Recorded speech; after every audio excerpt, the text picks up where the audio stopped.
Welcome to this powerful retelling of the story of Elijah, one of the most remarkable prophets in the Bible. In the days when Israel turned away from God, he chose a man named Elijah, a prophet from Tishbe in Gilead. Elijah was filled with the fire of God, but trials were ahead that would test his faith. The kingdom, led by King and his queen Jezebel, had forsaken God and worshipped Baal, a false god. Elijah was sent by God to deliver a message of warning and judgment. Elijah boldly confronted King Ahab and declared, "As the Lord, the God of Israel, lives, there will be no dew or rain in the next few years except at my word."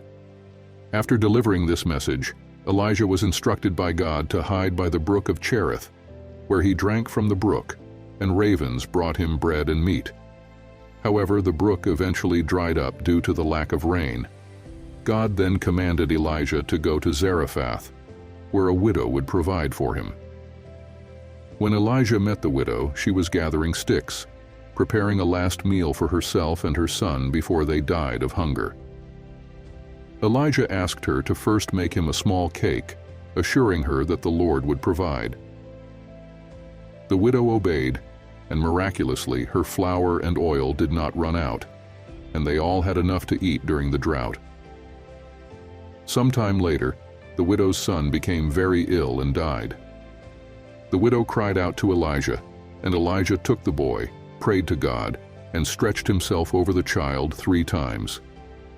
God answered Elijah's prayer, and the boy's life was restored. The widow then declared, "Now I know that you are a man of God, and that the word of the Lord from your mouth is the truth." After a long time, the Lord spoke to Elijah again, telling him to present himself to Ahab and promise rain. A severe famine had struck the land. Ahab's servant Obadiah was a faithful follower of God and had hidden 100 prophets from Jezebel's massacre. When Elijah met Obadiah, he asked him to tell Ahab that he was coming. Obadiah was afraid for his life, but Elijah assured him that he would meet Ahab that day. Elijah confronted Ahab and challenged the prophets of Baal to a contest on Mount Carmel to prove who the true God was. Elijah said to the people, "If the Lord is God, follow him, but if Baal is God, follow him." The people were silent, uncertain of what to believe. Elijah prepared a bull as a sacrifice and told the prophets of Baal to do the same. He challenged them to call on Baal to send fire to consume their offering. The prophets of Baal called out from morning until noon, but no fire came. Elijah mocked them, saying, "Maybe your God is busy or sleeping." The prophets continued their frantic prophesying, but nothing happened. When it was Elijah's turn, he rebuilt the altar of the Lord with 12 stones, representing the 12 tribes of Israel. He dug a trench around the altar, poured water over the offering, and prayed to God. Instantly, fire from heaven consumed the sacrifice, the wood, the stones, and even the water in the trench. The people fell on their faces, declaring, "The Lord, He is God." Elijah then had the prophets of Baal seized and executed. After this great victory, Elijah told Ahab, "Go eat and drink, for there is the sound of heavy rain." Elijah prayed on top of Mount Carmel, and after 7 times of sending his servant to look, a small cloud appeared. Soon the sky grew dark with clouds, and a heavy rain came. Elijah, filled with the power of the Lord, ran ahead of Ahab's chariot all the way to Jezreel. When Jezebel heard about the death of the prophets, she threatened Elijah's life. Afraid, Elijah fled to the wilderness, where he prayed to die, saying, "I have had enough, Lord. Take my life." But as he slept under a broom tree, an angel touched him and told him to get up and eat. Elijah found bread and water provided for him, and after eating, he traveled 40 days and 40 nights to Mount Horeb, the mountain of God.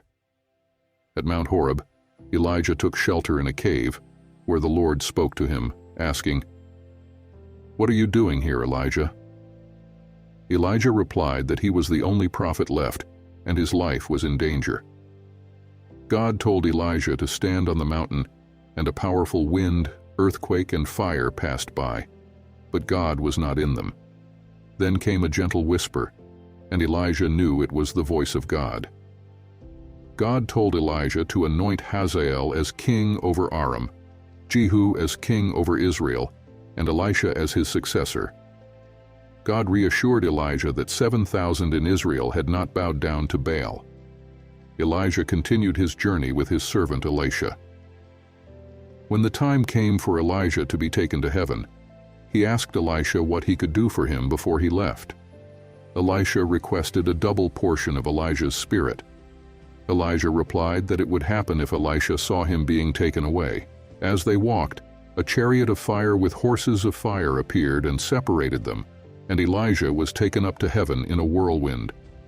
Elisha saw this and cried out, my father, the chariots and horsemen of Israel."